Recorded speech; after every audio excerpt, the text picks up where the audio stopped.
Pada suatu hari kita mendapat kabar bahwa Vietnam punya strategi baru untuk meningkatkan ekonomi nasional Vietnam, di mana kita sebagai pengusaha ditawari mega opportunity di Vietnam. Vietnam ini bangsa dan negara yang unik. Sejarah mereka adalah mereka merdeka karena berperang dengan Perancis, lalu berperang melawan Jepang, lalu berperang melawan Tiongkok. Ketiganya dimenangkan oleh Vietnam walaupun compang-camping. Dan terakhir, Amerika yang ketakutan komunis melebarkan sayapnya ke Asia Tenggara lebih baik berpihak ambil posisi melawan Vietnam Utara yang komunis. Ternyata Amerika pun dibuat keok sama Vietnam. 4 negara besar dalam kurun waktu 50 tahun hingga akhir tahun 70-an, Vietnam adalah negara pemenang perang. Bahkan di dalam negeri, konflik internal berperang di Vietnam tersebut baru selesai di tahun 1989.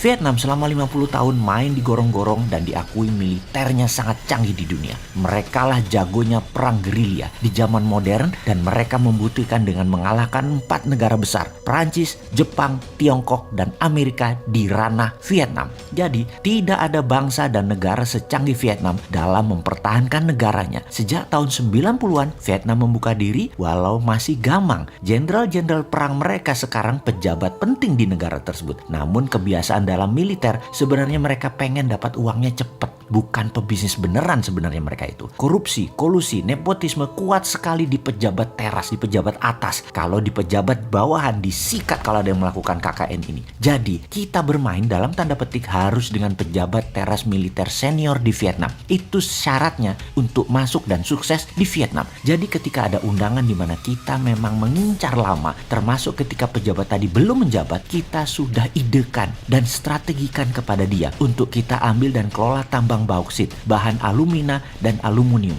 Ini memang maunya kita, namun lebih elegan kesannya Vietnam yang nawari, Vietnam yang butuh. Kita tidak sia-siakan peluang ini yang mengundang pejabat teras militer tertinggi lagi. Lalu sebagai seorang patriotik nasionalis NKRI dapat peluang begini, ya kita sikat dengan syarat modal kita balik cepet, teknologinya harus pakai teknologi Indonesia dan SDM-nya harus orang Indonesia, terutama di jabatan yang strategis. Jadi kita aturlah, kita beri syarat kepada pemimpin senior Vietnam tersebut. Apa yang kita atur pertama adalah tax holiday. Kita harus dapat tax holiday. Tanpa tax holiday bisa-bisa 15 tahun baru balik modal, sementara jabatan senior tadi belum tentu lama, ada batasnya. Jadi dengan adanya tax holiday bisa 5 tahun balik modal. Apalagi barangnya kita markup, 3 tahun operasi sudah harus balik. Jadi kapanpun hengkang sudah balik modal, sudah ambil puluhan triliun dana dari mereka. Sudah untung puluhan triliun kita. Lalu ada lagi syarat-syarat yang harus Vietnam setujui sebelum puluhan triliun kita dalam tanda petik akan kita gelontorkan. Karena kita akan membangun di daerah yang belum ada infrastrukturnya dengan syarat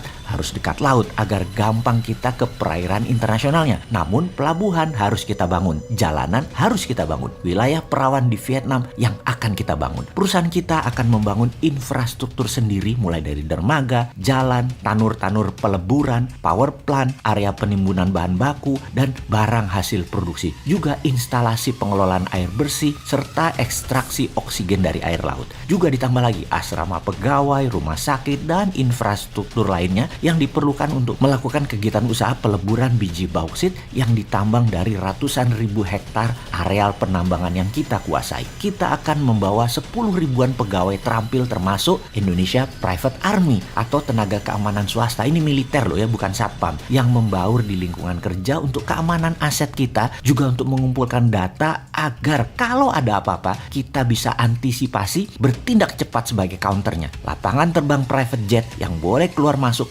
juga kita bangun dan harus tersedia. Jadi walau private army tetap unsur intelijennya kuat. Dari sisi kepegawaian kita kasihlah 5% pegawai nanti orang Vietnam, terutama penduduk lokal dan terutama di urusan tambang dan urusan sosial lainnya. Jangan di smelter, jangan di teknologi kita, ntar pinter dia. Kita juga akan bangun power plant sendiri. Namun kalau ekses atau kelebihan daya, agar kita tidak rugi, PLN Vietnam harus ambil dengan kontrak jangka panjang di atas 15 tahun terhadap daya listrik tersebut. Harganya premium yang diambil oleh PLN Vietnam dari kita. Jadi kita lebihkan produksi daya powernya. Jadi dipakai nggak dipakai oleh PLN Vietnam, Vietnam harus tetap bayar kita. Modal bangun power plant 5 tahun harus balik dengan strategi PLN. PLN Vietnam membeli dari kita. Jadi kita pakai biaya listriknya untuk pabrik kita seakan-akan zero atau nggak bayar. Lalu ada syarat lain yang harus Vietnam setujui. Satu, corporate income tax. Ini harus sangat kecil atau nihil. Malahan kalau bisa kita bikin lebih bayar. Kenapa? Karena perusahaan kita harus mendapatkan fasilitas kemudahan penanaman modal termasuk investment allowance dan pembebasan pajak-pajak import. Sementara itu, credit withholding taxes justru harus refundable. Kita paksa refundable, harus dibalikin tuh dana. Nomor 2, payroll tax. Ini juga untuk pembayaran